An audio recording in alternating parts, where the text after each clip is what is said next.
here we go. We are now live on YouTube. So if you are joining us, we're delighted to see you. Thanks for popping by. My name's Barry Cooper. I'm in Florida, DeLand to be specific. And my friend James Cary is the remaining 50% of Cooper and Cary Have Words. And James is in a very picturesque place called Yeovil. I went there this year to be with James, and it's beautiful. Rolling hills. Yeah. You could see Glastonbury, right? In the distance, is that?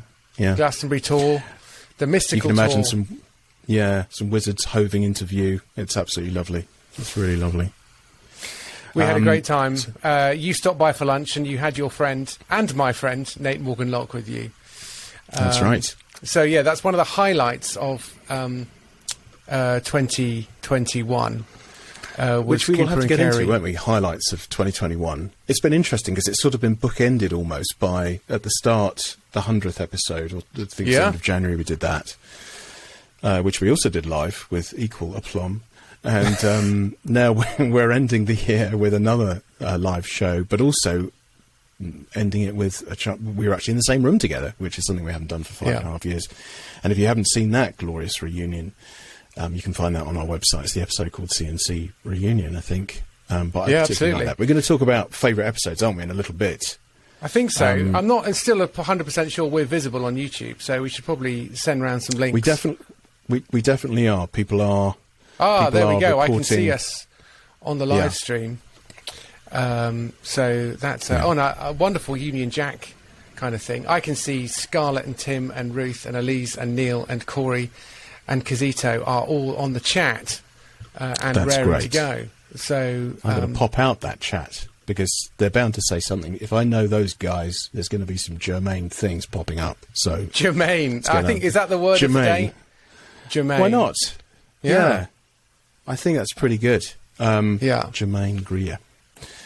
So that's the crazy world we live in, is that Germaine Greer, who used to be an extremist when we were both kids watching Question Time, and she'd come on and say bonkers things, and now, or what we thought was maybe bonkers things, and now we're like, she says a lot of sane things now. But anyway, that's not really what we're going to get into. I'm not seeing us moving around on YouTube, I have to say. We're not... it says picture sound quality is a bit choppy. Okay, so I've just got a black screen and a rotating thing for the actual YouTube image itself, which is a bit of a shame. Audio is dodgy for Tim. Sorry about that, chaps. My connection seems to be pretty good, although you never quite know. There's probably quite a lot of processing going on one way or the other. Oh, that's better. I can actually... Maybe it takes a bit of time to kind of buffer and stuff. Maybe there's some buffering going on. I think that's probably it. I'm going to close down everything that could possibly be interfering with it. Yeah. I don't think I have got anything much going on. Teething problems. Nathan says that my audio is clear, but that he's missing your sultry tones. Oh, gosh. Well, maybe it is my fault. What else can be sultry? Tones and weather? Sultry beaches. Latino models. I'm not thinking of anything else. Really, particularly coming to mind. Good to know. Right. Yeah. Cool. So let's talk about, on my little Riverside thing, it says camera is disabled due to slow internet connection. Video is still recorded, so it's not liking. It says your internet quality issues. So that's the joy of. I wonder if I can shut off something. Your daughters are on the internet already. That's what's going on, isn't it? Yeah, that's what it is. I tell you what, I'm going to close that tab there. Close this. Oh, obviously, Barry is watching Netflix at the same time. Speaking of watching Netflix, I watched Don't Look Up yesterday. Oh, mate, I wouldn't have thought that was your cup of tea. How did that go? It was a frustrating watch, really. Have you seen it? No, I've read a few bits about it. Well, I think my main problems with it are not so much thematic, because I think it's quite an interesting idea, but it feels like it doesn't know whether it's a movie or TV. Because there's a really good, I'm sure, 90-minute version of that movie that is that is struggling to get out, and actually it's 2 hours 20, and it's I think it wants to be a slightly intelligent but goofy comedy, in which case it should probably be 90 to 100 minutes. And it's, right. And basically you could cut 25 minutes from that movie easy, and it would be better, in my view. I don't know if any folks on the chat have seen Don't Look Up. So I'd be interested if anyone can hear me out there to leave some comments on that. Because in a way, it feels like the idea is, you know, a comet is going to hit the Earth, and we discover that within the first 10 minutes. There's no spoilers. But then it's like no one's really listening because there's so much noise, and then there's a kind of a Trump parody, female Trump president played by Meryl Streep, and it's like, oh, okay, so is that the problem, or is the problem is there's just too much noise, and there's sort of 3 or 4 themes going on, and if it was a 6-part, 1-hour mini-series, you could probably do all of it, but it's not that. So I think movies are quite hard to get right now, given that TV is quite good. Yeah. Yes, right. Well, I think the general consensus is that Cooper, in terms of buffering, etc., is problematic. Cary is doing all right, so we'll put on. We'll keep going. It's not the end of the world if you guys don't hear much of me. What should we talk? Should we talk about? You were talking about fave viewing. What has been a favourite of yours in terms of viewing this year? You obviously didn't like that movie much, but I did not care for Don't Look Up. Yeah. Stranger Things. Stranger Things. That was the winner. Yeah.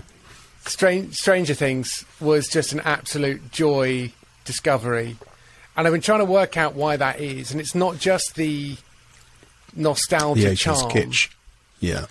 Although that helps, I think the characters are great, especially Steve the Hare, and the fact that he does all of Series 3 in that costume is quite something. But I think maybe the one thing that I really like about it is the lack of moral ambiguity. There's a thing in the Upside Down world. It's evil. It's not misunderstood. It's evil. Yeah. Let's go and kill the evil thing. There's something to be said for that, isn't there? Yeah, you can get behind that, can't you? I was thinking that watching the new spin-off, the spin-off of the spin-off on Disney TV earlier from The Mandalorian. They're now doing the Book of Boba Fett. And it's like, and it's a bit of a cliche to say this, but I do not care for Boba Fett. I never really have cared about him. Lots of people seem to, apparently. Maybe it's the fact that you can't see his face, and I'm a bit of a bluff old traditionalist. I like to see my actors emote. Just me, you know. I find it helps with engagement. But that's a classic example. Barry, are you facist? What about people with no faces, Barry? Do you hate people with no faces? There's a C.S. Lewis book called that, isn't it? Yeah. There's it's something about he was a baddie. I remember Return of the Jedi. He ended up in the Sarlacc pit where he should have stayed, but no, because he's cool, he suddenly becomes a hero. And it's like, well, I don't know where good and evil is anymore. Come on, we were supposed to be rooting against him, and now we're supposed to think he's the bee's knees. I don't know. I'm just not that excited about it particularly. Tim has left a message. He's got 6 days left of free Apple TV. Any top recommendations before I cancel the subscription? Well, funnily enough, Tim, my top recommendation of the year is the documentary by Peter Jackson, Get Back, about That's the on Beatles. Disney. Is it Disney? Sorry. Oh, you're right. So that was a useless recommendation, wasn't it? My recommendation, Tim, is let that lapse and get a Disney subscription and watch Get Back. There isn't much on Apple TV, is there, really? I don't think. There's the Morning Show Season 2, which we started watching and was like, Which was that, sorry? The Morning Show, you know, Jennifer Aniston and Reese. Yeah. I quite like the performances in it, but I'm not particularly excited by it. There's Ted Lasso, obviously. There's something in Ted Lasso. Yeah. So, yeah. Worth a watch? I've been quite enjoying it, but I haven't found it compelling. So I like the central performance But yeah, I think if we're fans of light overcoming darkness, it does feel like this character radiates light and overcomes darkness around him. So I think there's something in that. From a sitcom point of view, it's quite frustrating because they sort of set stuff up and then don't pay it off in that episode. And right. But we live in a different world now where you can watch episode 1, 2, 3, 4, 5, 6, whereas in previous years, in decades gone by, it was like, oh, there's a new show on. Oh, it's the second episode. I missed the first one. Oh, I missed it this week. Oh, and I watched episode 5. Oh, it's on again. Oh, it's episode 2. I've already seen this one. It's the only one I've seen all of, and it's on again. Yeah. But yeah, Apple TV is a tricky one. There's the nature ones, stuff shot at night, I think is quite good. Okay. So you're still being super glitchy, Barry Apparently. Cooper. I'm afraid there's nothing much I can do. I'm on my 5 gig network, and that seems to be going okay. I've switched off videos and things. So what we can say is that we're actually recording this on Logic as well, so the audio will not be glitchy whenever that does emerge, hopefully. Corey says on the chat, Greyhound is a movie. That's good on Apple. Is that the Tom Hanks one? Or am I thinking something else? Okay. Yeah. It's about a convoy. It's a short movie, which most movies are better if they're short. And what's cool about it is the character is clearly someone of faith, and that's not it. That's not the movie. So apparently in Manchester, you're sounding occasionally like you've swallowed some helium. That's good to know. Yeah, fair enough. Okay. Well, I do want to recommend, seeing as I started recommending it, Get Back, the Beatles documentary. I'm not a Beatles aficionado, actually. I know you're sort of supposed to be, aren't you, as a Brit? Or maybe just as a human being. But it is amazing. And just seeing these songs spring into life, ex nihilo, as it were, I don't think anyone's ever looked cooler than 1969 Paul McCartney. He just is the coolest looking dude ever. And it's fascinating. It's 8 hours of it to wade through, 3 episodes. But it's like, when they talk about time capsules underneath statues, you're normally hoping for something really cool to be dug up. It's never usually cool. It's just a very soggy letter or something, and that's it. This feels like a genuinely exciting time capsule that's been unearthed. So I think even if you're vaguely interested in pop music or the history of music or how songs get crafted, I think Get Back is absolute, worth watching. Absolute recommended. I will get Disney Plus again. I think I've got some free months owed to me by O2, so that would be the main reason to go back to Disney Plus. I'm actually going to knock Netflix on the head for a bit because there is an awful lot of stuff on there that I've just discovered. I just want to get out of the habit of watching stuff that I don't really like or find really interesting. And I should probably, and I'd like to, but that was the one overwhelming thing, and we'll probably get onto this a bit more in a moment. Watching a movie that basically doesn't fundamentally quite work, like Don't Look Up. I just Love Actually. Well, yeah. Why am I watching this when I haven't even read The Fairy Queen by Edmund Spenser, a 16th century classic that also the universe is consistently telling me to read that book. I mean, admittedly, I've been reading C.S. Lewis books and books about C.S. Lewis and the references, and there's an awful lot of Fairy Queen and stuff in that. But in other sources as well. Yeah, well, the universe has been recommending that to me as well, James Cary. The universe has been recommending it. And I've started. But have you been ignoring the universe? Or because it's only in the last few weeks, and I've thought, right, I'm reading it. I'm reading Fairy Queen. Do it. And I'm actually going to read it rather than listen to it.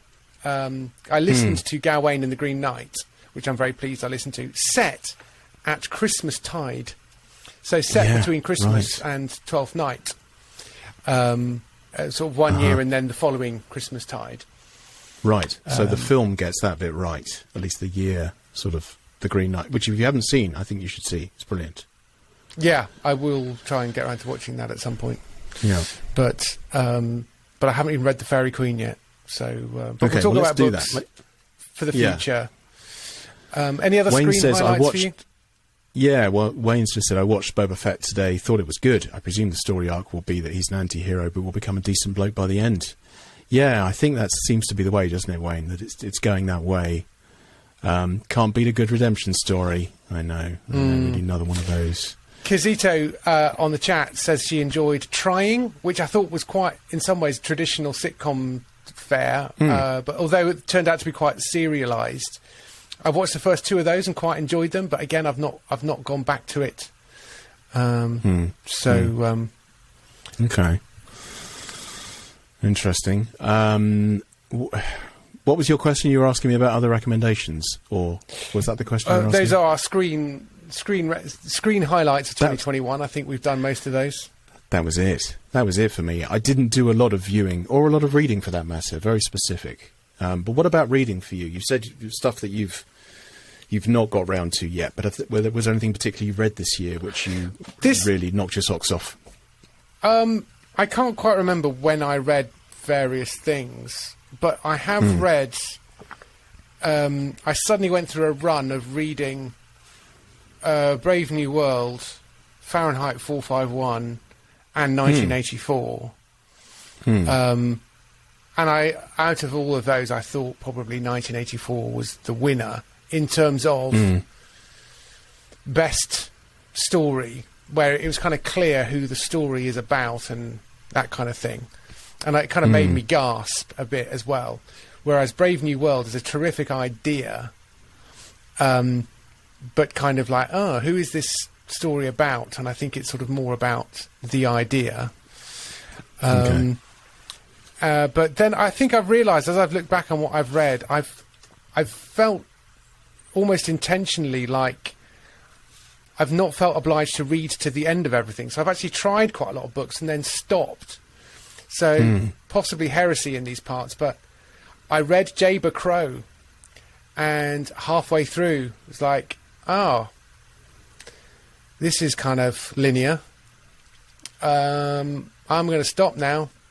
So I stopped. I read a couple of books by Charles Williams, who was C.S. Lewis's mate and one of the Inklings. Descent into Hell. Yeah, yes. That guy. Eventually just stopped reading it because it was so mystically cryptic. I just couldn't quite work out what was going on. And then I read another more straightforward sort of murder mystery that he wrote at the start of his writing career, and I kind of bailed on that too. And I've read lots of non-fiction, but not felt the need to read all of it, which is like what I would normally do. Is I would just sort of no, I'm going to, and I just think got to get to the end. Well, a lot of it is just sort of tick box pride. I want to be able to say that I've read it and read all of it. It's like, you don't need to do that. Just read what you're interested in. Yeah, I think we've talked a bit about how you have to kind of give yourself over to something to really form a critical judgment of it.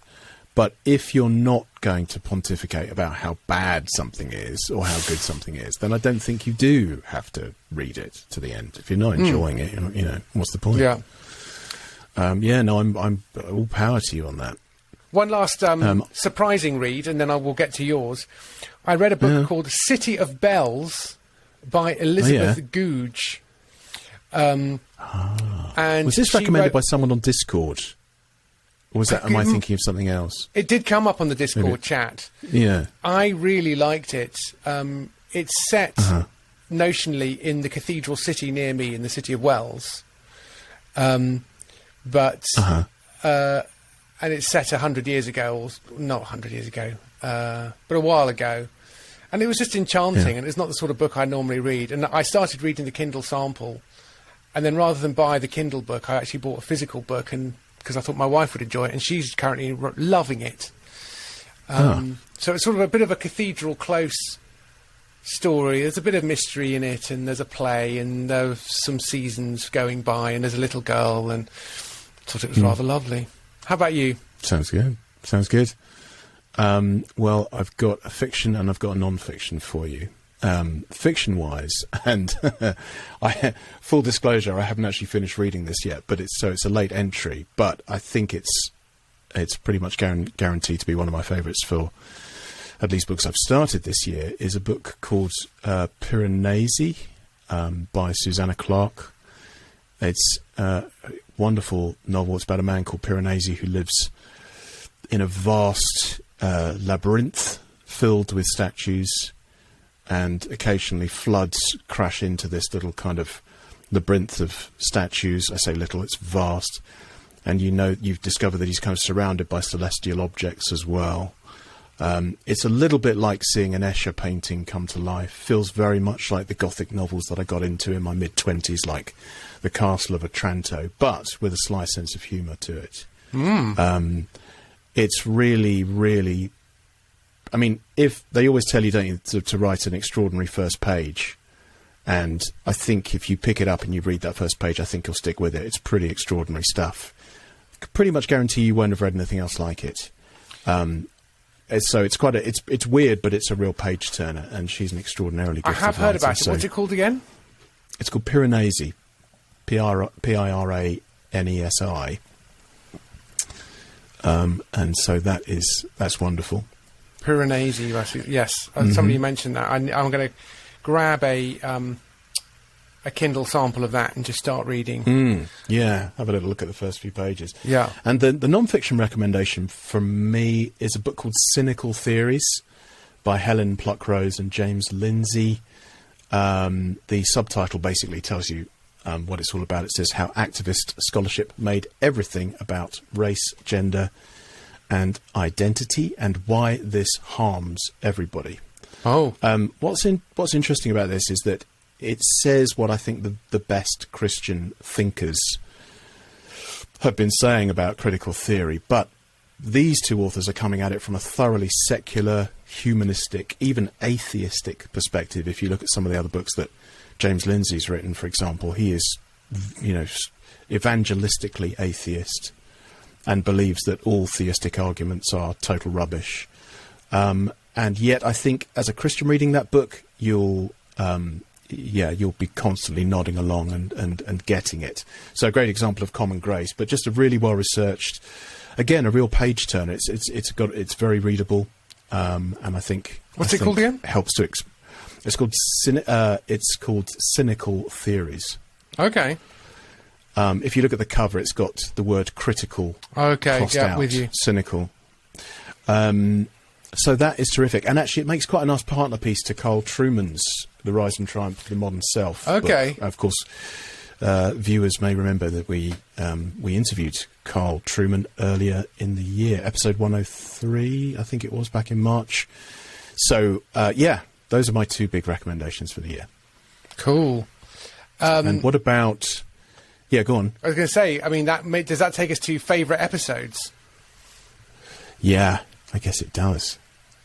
I had a quick glimpse at yours, but I think we've chosen very different ones, which is quite interesting.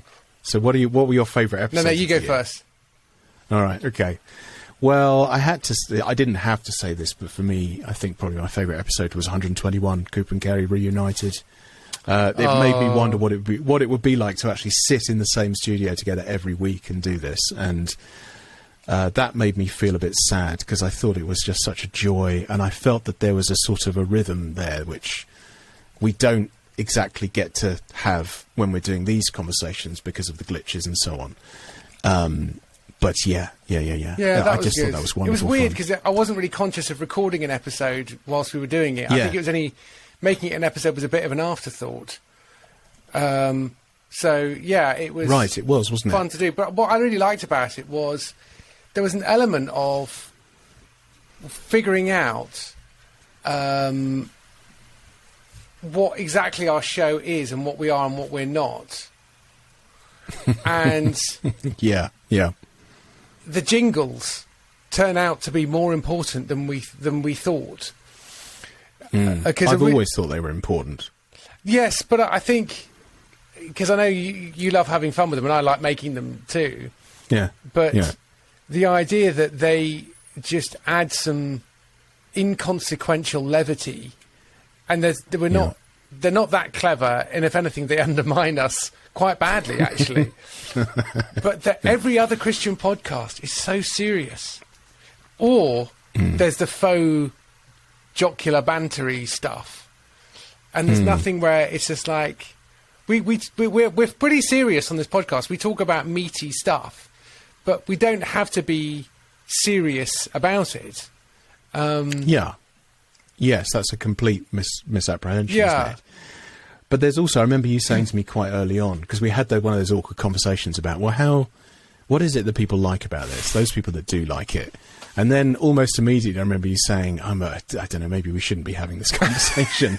And I think that's actually quite true. I still feel a bit like that. It feels a bit like if you overthink it.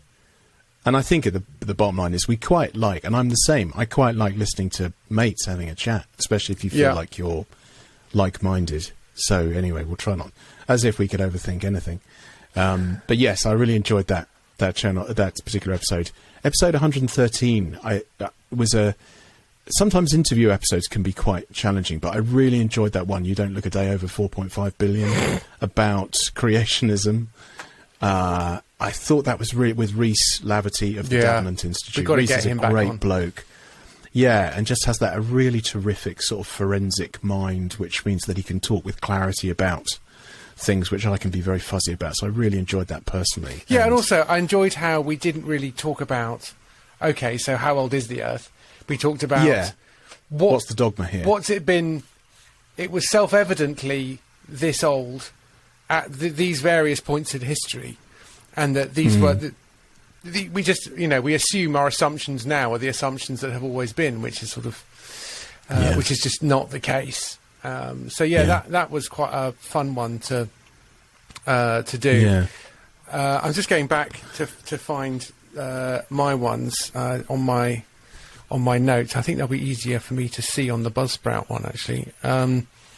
So I picked out. And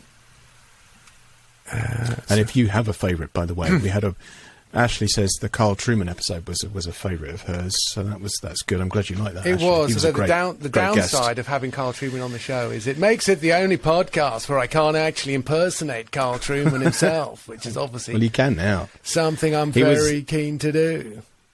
Yeah. And you do an excellent job. He was a bit grumpy, wasn't he, at first, I think, because he'd done 100 episodes of similar podcasts promoting his book. Yeah. And then he really warmed up, so it's great. I think he realised that we sort of we had actually read the book and we did actually know what we were talking about, or at least appeared to. So that was fun. I enjoyed the Heavens Below episode, talking about utopias, because I think that's maybe what partly sparked some of my reading about Fahrenheit 451 and because I think that is one of the big things of the age is utopianism. Yes. And if you don't want to create some form of utopia on Earth, you're a terrible person. And in a way, that was slightly the message of Don't Look Up, was this sort of... there was a real sense of, you see, we didn't listen, and now we're all dead. Okay? You did this. Now? Happy now. Yeah. And in a way, it was sort of saying, and it's partly pointing the finger at someone like Trump, which kind of lets everybody off, really, because I think the problem is that, we're all complicit. But equally to say, I think there's an element of saying, look, when a real crisis comes along and you don't stop what you're doing and pay attention and deal with it, then terrible things happen. And you go, yes, but there's a difference between, there's a comet 10 miles wide, it's definitely coming, it's definitely going to hit, and it's definitely going to end all life on Earth. And we think that there's this bad virus which is going to hurt quite a lot of people with pre-existing conditions, or we think that in 50 years' time that the ocean levels are going to be problematic, or... Right. They're different. So in one sense, the metaphor doesn't really work if that's kind of what you're going for. So, anyway. There's an awful sort of collapsing of things into other things, isn't there? The fact that everybody's Hitler is the same, isn't it? There's just a lack of an ability to shade thought and nuance. Yeah. Says the man on this podcast. Yeah. So Heavens Below, I enjoy talking about utopias, 106. Episode 104, it says here. Where we talked about homeschooling, and we annoyed quite a lot of people with that episode. I like that episode a lot for that reason. Not that it's fun to put people's noses out of joint, but I think it is good when we all know where we stand. Yeah. And it just, you start talking about things. And you've said this before, and I really appreciate it, that generally speaking, it seems as if the people who listen and watch are quite into the idea of just having genuine, open discussions about things rather than immediately shutting down people who differ. I hope that's true. I think it's generally true on Discord. Sometimes the things get a bit heated when people talk about COVID. But we've got what's beautiful though is that there's just a separate room where people can talk about it. We close the door behind them. And if you want to go into that room, yes, that's right. Then that's fine. But yeah, it's there. In general, that doesn't spill over into other rooms. I posted that GIF in that room the other day of there's a meme or a GIF of a child walking into a room and going, oh, like that, walking straight out again. There's a bit of that. By the way, jingle update. Ashley says the refreshing summer cocktail jingle is mine and my husband's favourite. Oh, that's nice, actually. That actually was born out of my wife basically issuing a challenge stroke dare to me to see if I could incorporate Hawaiian guitar into a jingle. So that's great. My wife's fault. Yeah. And then I also quite liked when we talked about Bitcoin. I thought that was quite interesting. I still don't really understand it. Do you get it more? Here's an episode for 2022. Non-fungible tokens. Oh yes, NFTs. One of my documentaries is available as an NFT. No idea. So let's talk about that. I think it's like one use only kind of thing, isn't it? It's sort of... Well, it's owning a digital artifact, actually owning it, rather than it being, I think. Because otherwise, if you own a movie, you own a copy of the movie. You don't actually own the movie. Yes, that's right. Oh, something I did forget to mention once again, which I would be remiss for doing, because it wasn't just the best film that I've seen this year. It's probably one of the best films I've seen ever, which was the Terrence Malick film, A Hidden Life. I've mentioned that a bit on the Discord, and it is a stunning piece of work. If you've got 3 hours or so, and you feel like you're in the frame of mind to actually watch something that is happy to take its time and is just stunningly beautiful, I think do it. I think that's another thing for 2022, because I say we're going to probably switch off Netflix for a bit, and again make an effort to maybe watch movies that we've not seen that are obviously really good, and fill in some gaps, but also spend actual money on a movie. So actually, pony up to whoever, Apple TV or Amazon Prime or whatever it is, and go, oh, here is some actual money for an actual movie that I actually would like to watch, as opposed to what's on the streaming service. Which of these could I possibly bear to watch? Because it's a real struggle actually to find stuff that you've technically already paid for. I think. Yes. Wayne says that the Randy Newman podcast on Mere Evangelism was helpful. Listened to it a couple of times and I'm now reading the book. Yeah, Randy is such a good guest. He is. He's a lovely guy. He's funny as well. He is funny, and it's one of the things which James and I agree on wholeheartedly, which is that Jesus is Lord, obviously, and Randy Newman's Questioning Evangelism is the best book on evangelism ever written. Yeah. So, yeah, it's great. Yeah, big fans. Cool. So what else are we... So those are our favourite episodes, looking back. We were going to talk about highs and lows of 2021 for us. So this is casting that a bit more broadly. Shall we start with the bad news and go to the good news, or how would you prefer to do that? What was a low for you in 2021? I can't think of any real downers. Yeah. Nothing springs to mind beyond the performance of the England cricket team, right. which was let's not go into that. I think I don't really know anything about cricket, but was that expected? Well, it was expected, but we didn't expect it to be quite so abject as it actually catastrophic. Was. It wasn't even a contest. We expected to lose, but I think we expected to compete for some of the time, and we competed for none of the time. Glenn Scrivener will be loving it. I was staying up.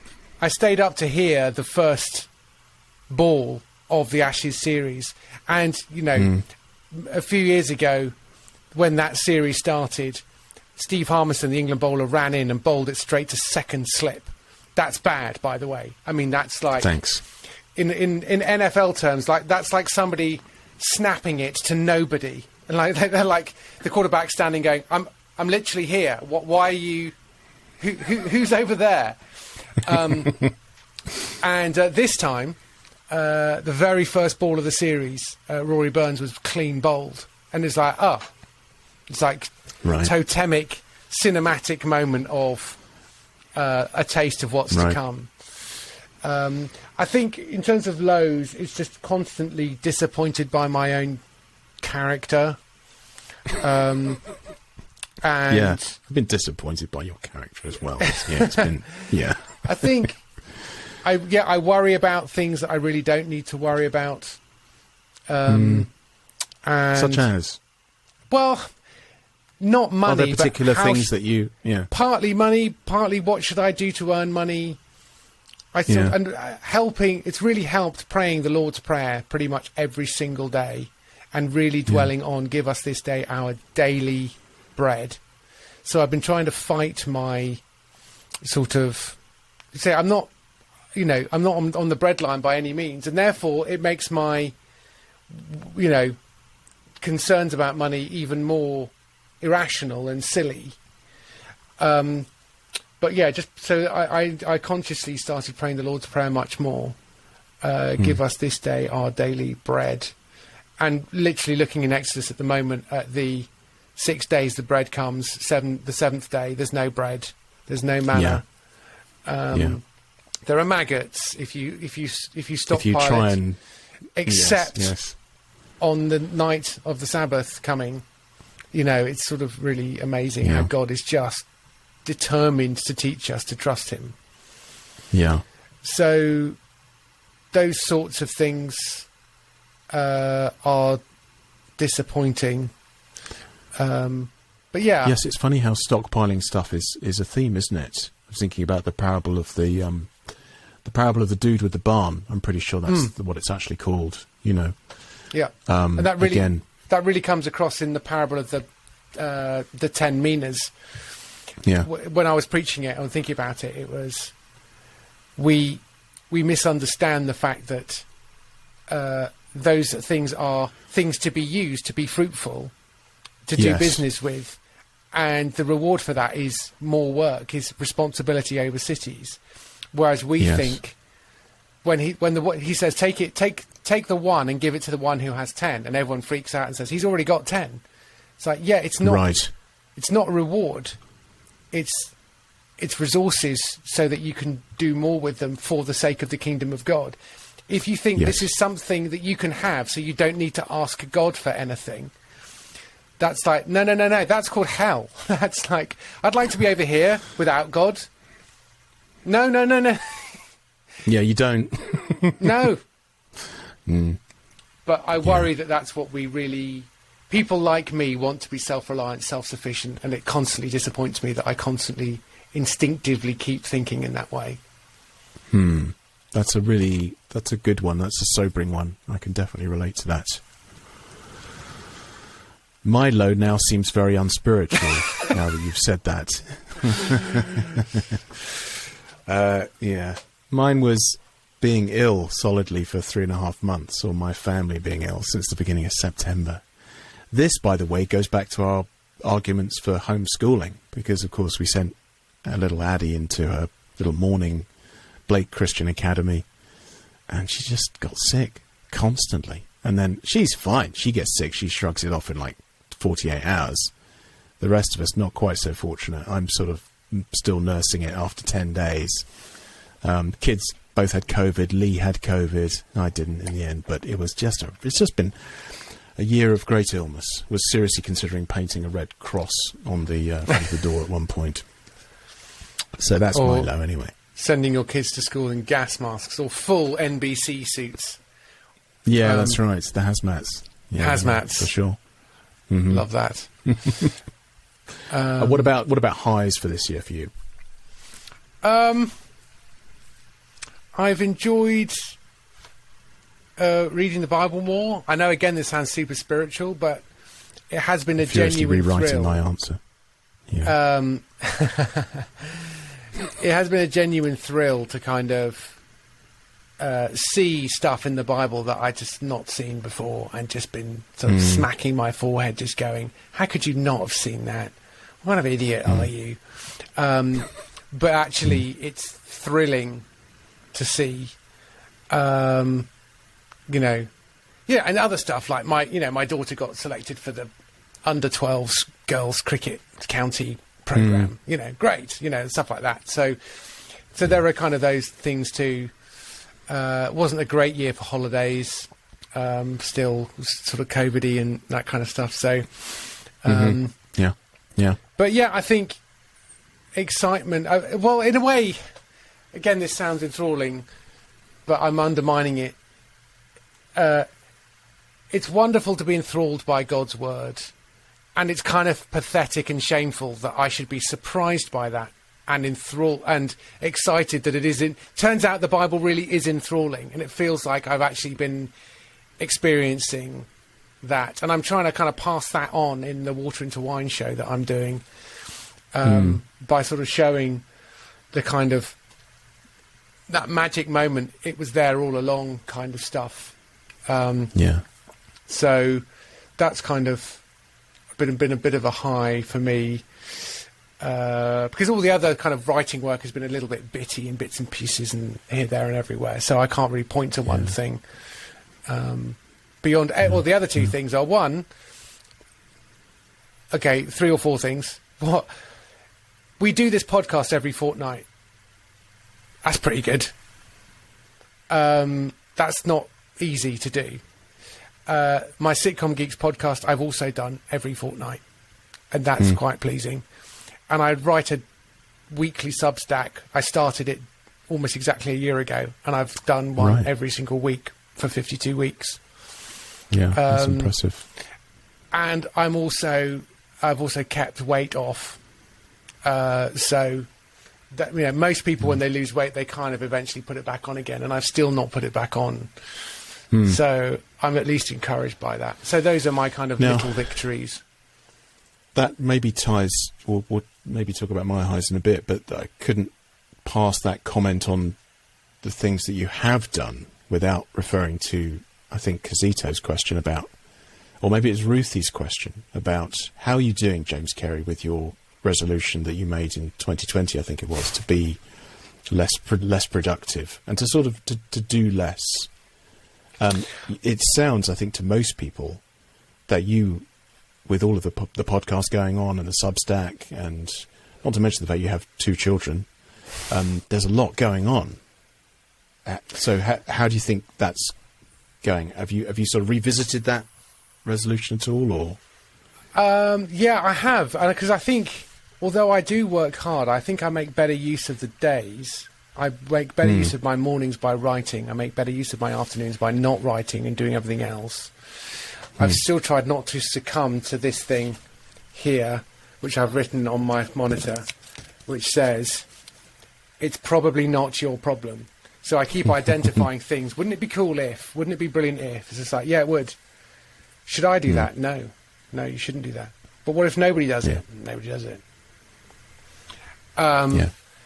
And so I think, and also, although I do work quite hard, and I have quite a lot of church meetings and stuff as well, which is a slightly separate issue, I'm quite good at not working. I don't work in the evenings. I don't work at night. I very rarely get up super early to work, and I don't really work at the weekends. So I don't feel like I'm a slave to it quite the way that I was. Yeah. That sounds good to me. But what about you? What are your highs and lows? Enough of me. Yeah, well, the low was the illness thing. It's funny, on the productivity side of things, I do battle with a constant sense of, am I doing enough? And then, so I sort of almost have the reverse. Well, maybe it is the same issue, actually. but then I think, well, I've got a 3-year-old and a 1-year-old, and I'm waking up every day at 6 o'clock because that's when the younger one wakes up, and then I'm taking the other one to school, where, you know, having breakfast, I'm driving her to school, and then, you know, I'm sort of working from home, so sometimes there's some sort of bleed with home stuff, and so it's not, I find that I'm getting at best 30 minutes, maybe to an hour each day, where it's, okay, this is just time to do whatever you want to do. And actually, that hour I probably ought to be spending talking to my wife, you know, and actually spending some, you know what I mean? So it's not, I keep thinking there are just seasons in life. There's a time to watch Netflix and a time to not watch Netflix, you know, and a time to read lots of books and a time not to. And I look back at my Goodreads accounts and I think, oh mate, how the mighty have fallen. I'm just not reading much at all these days. But maybe that's okay. And maybe things will change again as the girls get older. I think in terms of, yeah, and maybe I shouldn't beat myself up about that. I definitely feel sometimes working with you, James, is a bit like when I read George Whitfield's biography and I go, oh, so he got up every morning and he swam across the Cam at like 4:30 a.m, the freezing cold, you know, and I'm thinking, oh, I should do that because then I could be George Whitfield. But then you think, well, yeah, I could, but then I'd have a nervous breakdown. So you just have to there's a certain wisdom, hopefully, in just recognising our respective, particularly physical limits. I feel like my constitution is not terribly strong, so I have to sort of be aware of that. Anyway, highs. Go on, you were going to say something? I just think it is a question of, I think evangelicalism and our corner of it as well has a real problem with productivity in the sense of it's up to us to build the kingdom of God. What are we doing? What are we doing? What are we doing? What are we doing? Yeah. It's like, that's the thing that feels like one of the big lessons of 2021 that I want to carry into 2022. What am I doing? Am I being faithful? Be faithful with the things that God has given you to do now. Mm-hmm. And if you're not doing those, it doesn't matter what else you're doing. So are you being a dad? Yeah. Are you being a husband? Are you being a faithful worker for your employer? Are you being a faithful elder of your church or church member? I mean, if you write a hit song or you start an app or you do something else on top of that, well, that's great. Loads of great people don't do that. Loads of people who are, you know, with 800 people at their funerals, didn't do any of those things. And so it's hard. It's a hard lesson to learn, especially if you think that, you know, you've been given with great power comes great responsibility. And this whole business about privilege is like, yes, you've been given so many privileges. You've been to a very good university. You've had a nice education. Yeah. You're healthy-ish. You've got this, you've got that. What are you doing? What are you doing? What are you doing? What are you doing? It's like, what are you doing? Good question. Are you being faithful? Yeah. Main question. Mm-hmm. Yeah, faithful. Are you being faithful and godly? Jeffrey's asked a question. If we use this is going back to your comment earlier, James. If we use financial planners to prepare for long-term charitable giving, does that reflect a lack of trust in God's daily provision? Oh, to prepare for long-term charitable giving. I don't know. That feels like you're being a good steward of stuff so that you can be giving away on a long-term basis. I think. Yeah. If you're using it so that you get more money and God gets less, then problem. Do you know what I mean? There's the. Yeah. There's. I think so. There's looking after what God has given you, and there's tearing down barns and building bigger ones, and the barn might look the same, but who built it and why did they build it? I don't know. I'm a farmer's son. Yeah. I know about barns. I do barns. And I've seen Witness, where they raise a barn. That's a very moving sequence. Apologies to those of you who don't know what a barn is and can't relate to agricultural metaphors. Must be hard reading the Bible, but apologies. My high was definitely going back to the UK for my 50th birthday, seeing your good self and Glenn and James, Nate. Sam, one of our Patreons, linked to a great article about the difference between the UK and the States, and really put its finger on something which I think I'd only intuited previously, which is the difference between the UK and the US is a question of the dimensions. So it's about time and space. The US is all about space, the frontier, exploration, wide open vistas, big spaces between houses and cities, so on. It's a place that makes no sense without a car. Whereas, as I realised this time, going back for the first time in 2 years, thanks COVID, going back to the UK, there's just very little space. The gaps between houses are much smaller. Roads are kind of very narrow. You constantly feel like you're playing sardines. And so because you don't really have the dimension of space, but what do we have? We have the dimension of time. So there's history everywhere. There's a sense of if you just scratch the surface anywhere, probably even in your local branch of Starbucks, there's a history in the foundations that just goes down and down and down and down. And that is really what makes the UK sing, and what I really miss in the US. The other thing with that is that I was thinking on this was, one of the things that's been quite difficult is Lee has only known me for 6 years. So she never knew me in my early 40s or during my 30s or during my 20s. So it's almost as if in my mid-40s, there was like a complete tabula rasa. It's like I became an entirely, a person that was completely new, at least to her. There's no backstory there at all. If I was written into a screenplay, you'd think, oh, that's very thin writing. He's just a hollow man. Like, he's just like a cardboard cutout, you know. And it feels weird being a cardboard cutout sometimes. I wish there was some way of taking her back to see the Oxford Review or, you know, whatever, the work I did at Christian Explored Ministries or whatever. That's kind of, again, this is probably a very unspiritual thought, but I quite often have it, which is that sense of missing a history. And maybe that's why I've come to the States, because it's not so much about time, it's all about space and about frontiers and about reinventing yourself and about opportunity and the future. Exactly. Forgetting what is behind and looking towards what is ahead, you know, Paul and Philippians. Maybe that's why I've sort of gravitated here. But yeah, that's a frustration for me. I miss just going out on Dartmoor a few months ago was such a joy. That sense of, being connected to stuff thousands of years before. But anyway, I think if you had a combo of the US and the UK, where you had vast amounts of both time and space, you'd have the greatest kingdom there ever was. If only someone could inaugurate one of those, James, we would be laughing, wouldn't we?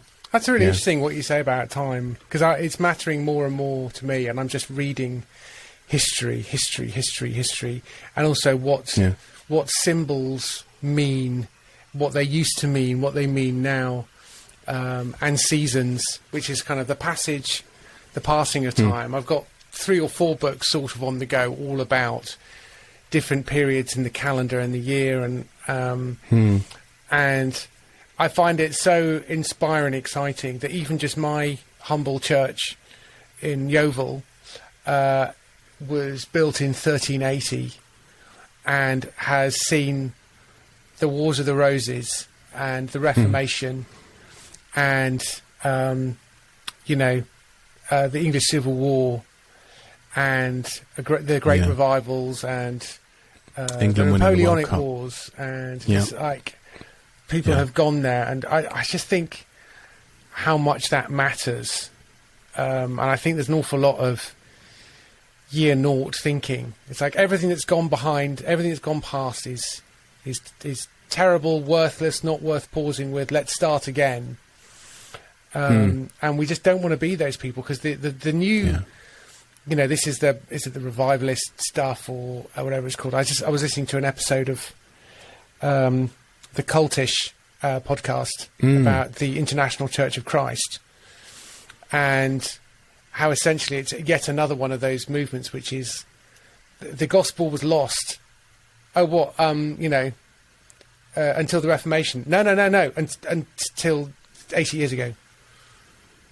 Right, so after the last of the apostles died, and until what's your name again? You came along.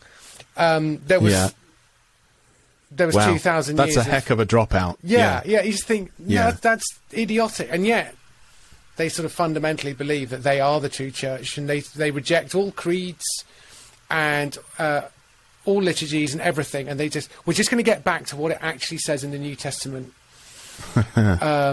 We just think, well, that's, yes, I understand. I understand the emotional appeal of just saying, let's just get back to basics and do what it says in the New Testament. And we need to do an episode on the regulative principle. But yeah, it's just that's kind of the opposite way of thinking. I mean, we don't want to be entrenched in the old ways and the past, and it's always been done this way, and nothing changes. But I think the opposite of that is worse. But let's do neither. Let's not commit either sin. Let's stay on the horse. Yeah, well, it is really interesting, isn't it, that the way that those rhythms are built into, particularly you see it in the New Testament, obviously with Israel, the festivals and the endless sort of gatherings and rituals and so on, that these things are there like breakers against the tide of time. Ugh, sorry, that sounds like something out of a Anne Voskamp book. Whoops. Sounds like a Terrence Malick movie, The Tide of Time. It does a bit. Lots of wistful beaches. Yeah, it definitely pebbles. needs to be on the shelf in Walmart, just near the checkout till. Yeah.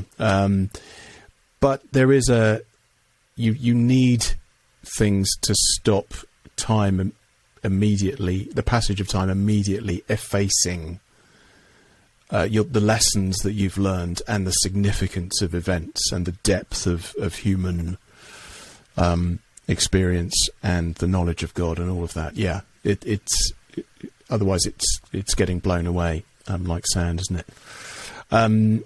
This ties in, I think, with we got an email from Sarah, and this ties in with this idea of let's just have a blank slate. Let's get back to just the way it was in the New Testament.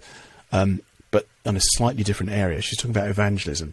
She said, I'd like to get your perspective or advice. As the leader of women's ministry at my church, I find myself in tension in relation to evangelism approaches.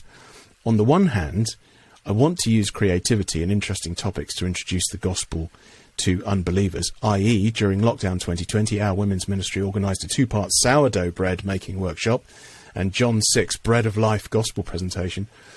On the other hand, I wonder whether such things are worth the effort when ultimately God, by the Holy Spirit, draws people to himself in often imperceptible ways. Is there a case to be made for creativity in evangelism? If so, what biblical examples or support for creativity in evangelism would you give to those who just want a no-frills gospel presentation? Just do the gospel. You already have the gospel. Just do the gospel. Or tract distribution every time, and who see pre-evangelism as a waste of time. Obviously, our episodes with our friend Randy Newman speak to this quite a bit. But I don't know what you think on this, James. But I always feel when people say it's just the gospel, that's all you need. To me, that it's either disingenuous or it's a bit naive, because the implication is that because the gospel is the power of God for all those who believe, yeah, agreed, therefore you don't need to bother with contextualizing it for people or just expressing it in a way they can understand it. But surely everybody does that. I mean, you don't go to France with the gospel and then preach in Swahili, unless you're particularly trying to reach that particular people group in Paris or wherever. So everybody contextualizes. You're fashioning the message so it can be received, or at least the medium of the message so it can be received by those you're speaking to. So when people just say, no, you just need the gospel, you just basically burp it into people's faces. That's basically what people are saying, isn't it? It's like, I'll just hold it up on a placard or just say this particular set of words which I've got out of the New Testament. I mean, the first thing is when you even say just the gospel, what do you mean? Because when you look in Scripture, the gospel is formulated in all sorts of different ways throughout the New Testament. So which one are you talking about? Yes, of course there are commonalities, but there's, the apostles do it very differently. And that's before you even get into the creativity of someone like the Apostle Paul at Mars Hill, when he's really getting into their cultural milieu, and he refers to it in his presentation. So I guess that was my thought on Sarah's email, just that there are examples in Scripture of people doing exactly the kind of thing that you're in favour of, Sarah, And I think even the naysayers are actually contextualizing and being creative with the way they present things, even if they're just doing tracts. Not a very, I don't think, a particularly wise way of using their creativity, but nevertheless they're doing it. I don't know, is that fair? That's helpful, yeah. My thoughts would be, firstly, don't give me a tract, and I'm not giving anybody a tract. Tracts are weird. Who gives that? What? Tract? You know what I mean? Yeah. It's like we've already much made more of an it, American thing anyway. We've already made it weird. You wouldn't ever give somebody like a just little hand them a mini piece of paper. booklet thing like that. You might give them a flyer to a church service, but a little thing to people don't like to read. So just, you know, would you not even hand them like a little John's Gospel or something like that? Maybe Bible, yeah, okay, yeah. But so there's firstly that. Secondly, this kind of came to me actually as I was again going back to that podcast episode about the International Church of Christ, and how they ended up talking about how one of them had this experience where they're basically Pelagian and believe that you're born without sin, and that eventually you're going to sin, and that's when you need to be baptized or something. And but if you sort of baptize somebody and then you feel you keep on sinning, or you sin again and then you feel rotten about it, whether you need to be baptized or not again. Right. And there was talk about someone saying that he's heard people say that, oh no, basically we have to baptize them again because the first one didn't take, you know. And I'm sure this isn't widespread International Church of Christ thinking or whatever. You know, I'm sure they would defend themselves, and I don't want to. But it just put me in the mind of this idea that we have this thing whereby we have this. If we have this binary conversion model in our heads, where what we're trying to do is just get them to go from 0 to 1, we're just trying to literally flick a switch, and so all our evangelism is essentially we're going to fling a form of words at you. Yeah. Did that work? No. Okay. Come back next week. Is it on? No, it's not on. Okay. Come back the week after. Why isn't this working? We're just flinging words at them, and they're not.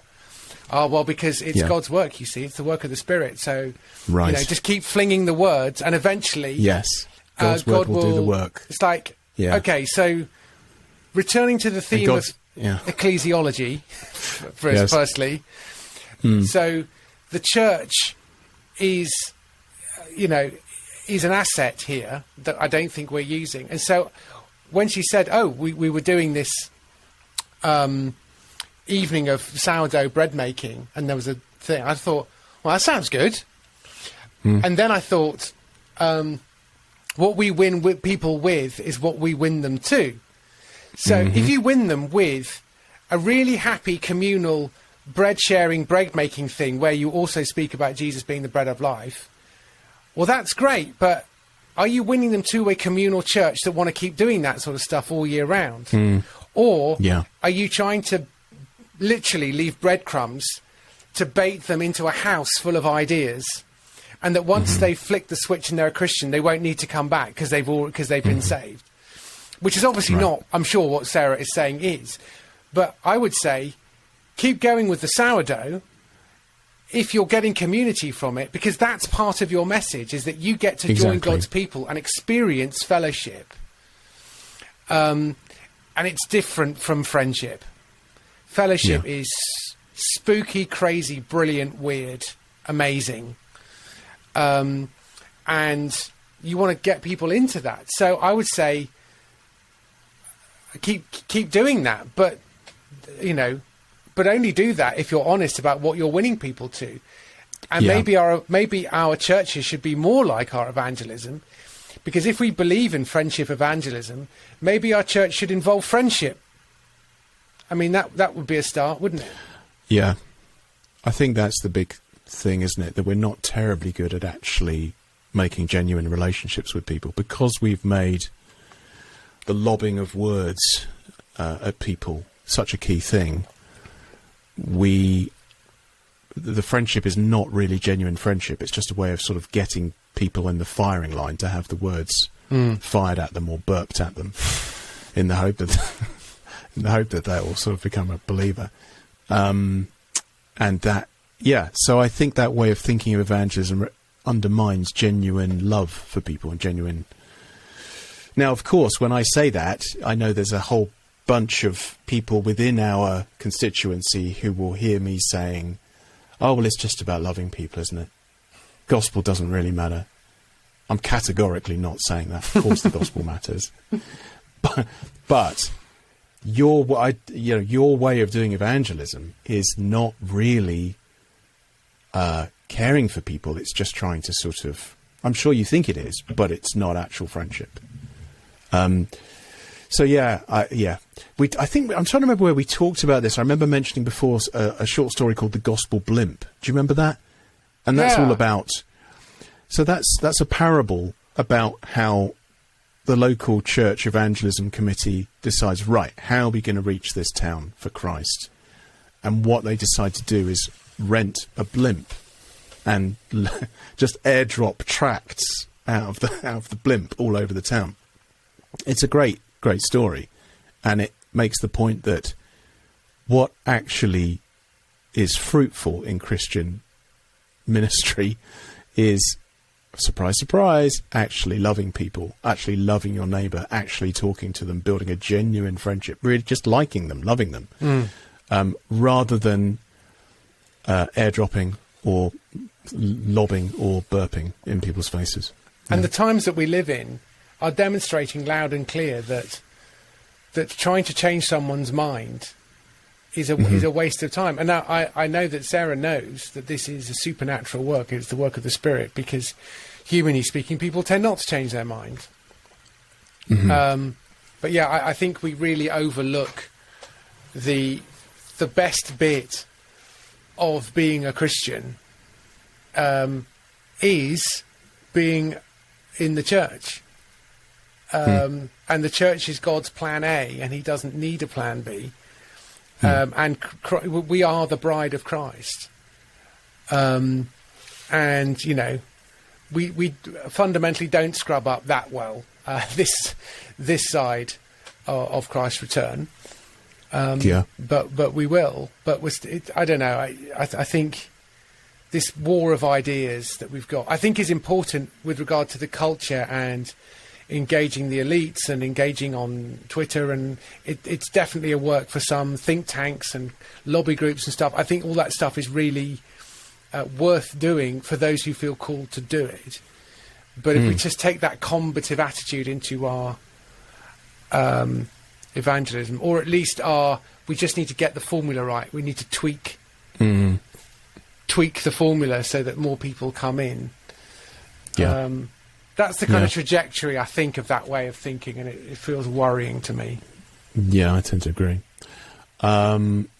James, it's a question from Ruthie. As British menfolk, how do you feel about folk now buying, and in some cases wearing, merch with your names on? And now, additionally, how do you find promoting that? I mean, for a start, Ruthie, I'm not sure many people actually are buying the merch and wearing it. Certainly not wearing it. And we're certainly not promoting it. We're certainly not promoting it. I think if James and I were a church, then it would be all kinds of wrong to put our names on stuff. You know, come to the Cooper Cary church. That would be offensive. But we're not that. We're not even a parachurch organiser. We're barely a podcast, to be honest.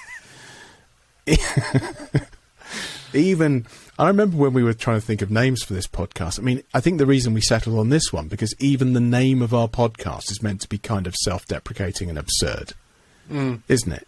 Like, we've got words. Have words. And we're going to say them. It's like, so if someone does buy a T-shirt, I don't think there's any danger of it becoming a Mars Hill-style cult of personality. We're just too British for that to ever become a realistic possibility. Let's face it, James, we're the world's worst candidates for cult leader, I think. Oh, yeah, that's right. I think the other thing is, because we're not in any one fixed geographical location, because our listeners are scattered and we are scattered, there's no... There's very little chance I'm ever going to see someone in I think I have once or twice someone's come to a gig in a Cooper Cary T-shirt, which was a bit weird, but it wasn't that weird but it's because it's so infrequent. If you see a whole room full of people wearing them, I guess that would be slightly weird. Right. But if we did a live gig in either the US or the UK, I can't imagine we get more than 15 people there at the most, just because people are busy and they're not near where. So in a way, the fact that we're so scattered, I think, just means it doesn't. It's just not on my radar. Yeah, I don't have any merch. No, Barry does. I don't have any merch. What do you mean? Oh, you mean what purchased it? You've got a T-shirt or something? I do have a T-shirt, and I bought some stickers early on just to make sure that the website works. Yeah. But yeah, I don't know whether I'm jumping the gun a little bit, but there is. I mean, James and I have been sort of talking vaguely about the possibility of doing some sort of live presentation in the US or the UK, if there is any interest. So if anybody happens to be watching now and thinks, my church might be interested in welcoming you to Berks, let us know. I'm keen to come to the US in the maybe early autumn, late summer. And so if you are in Florida or near Florida, then some kind of gig would be fun. I've got my Water into Wine show as well I could do. How the tax works on all that, I don't know. It's probably just not worth bothering with, but bothering with, money at all. But I think Disney park tickets are tax deductible. Yes. So probably all right.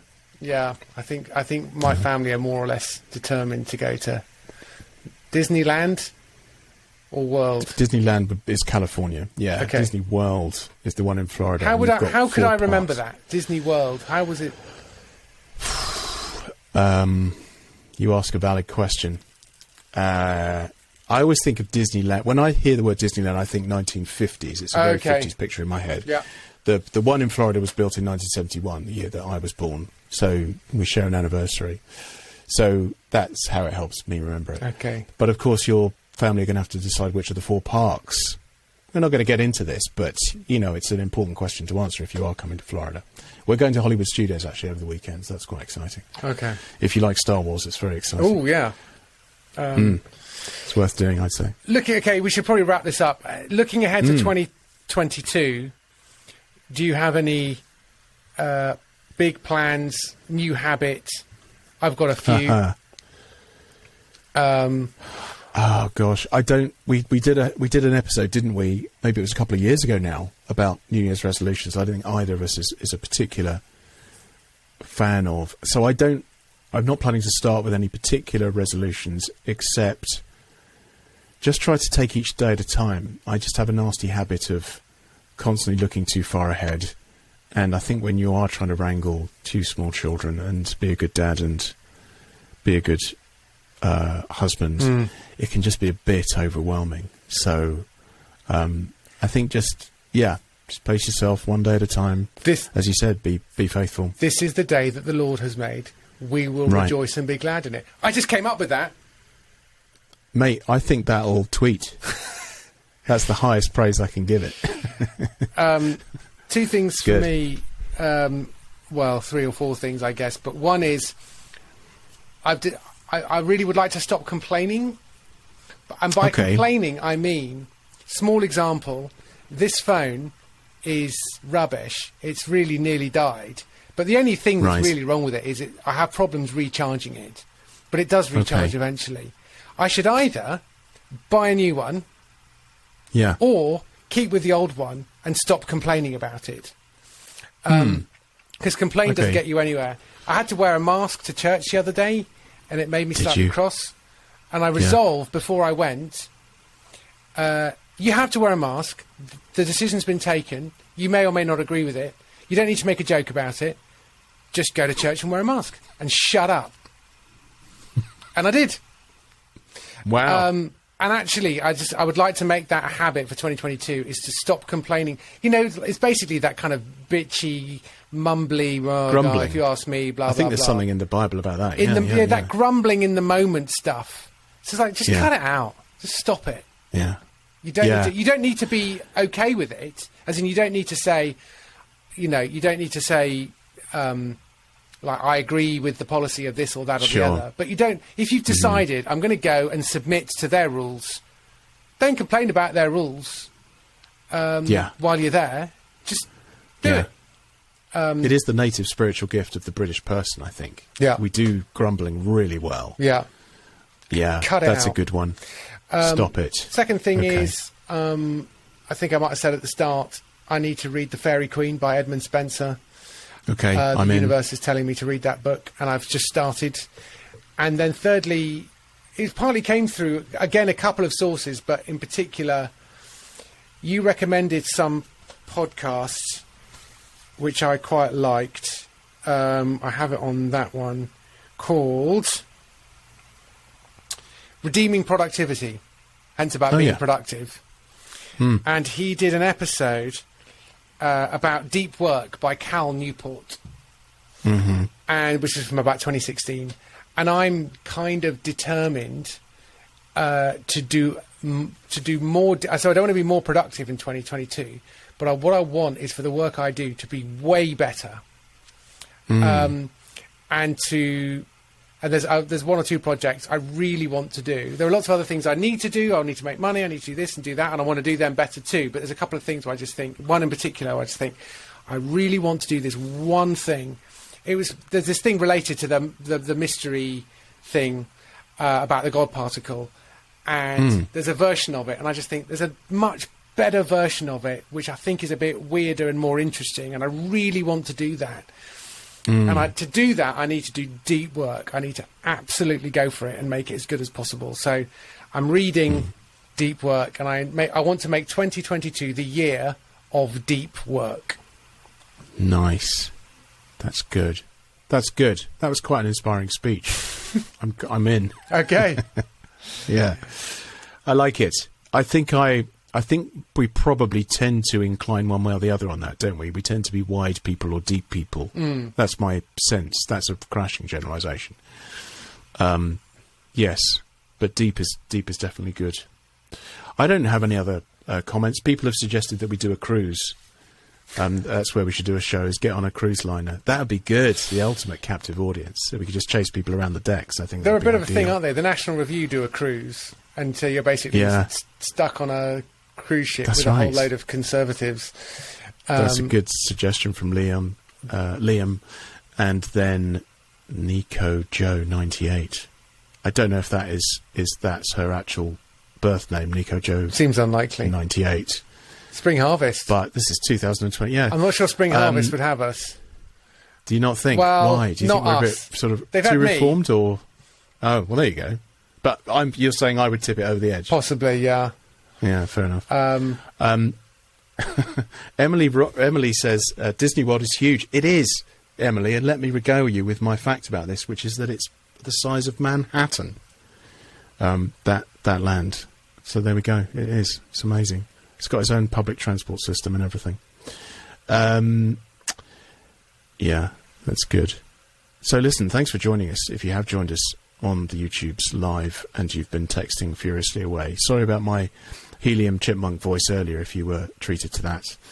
And thank you for sticking with us for another year. And we look forward to doing many more, God willing, in 2022.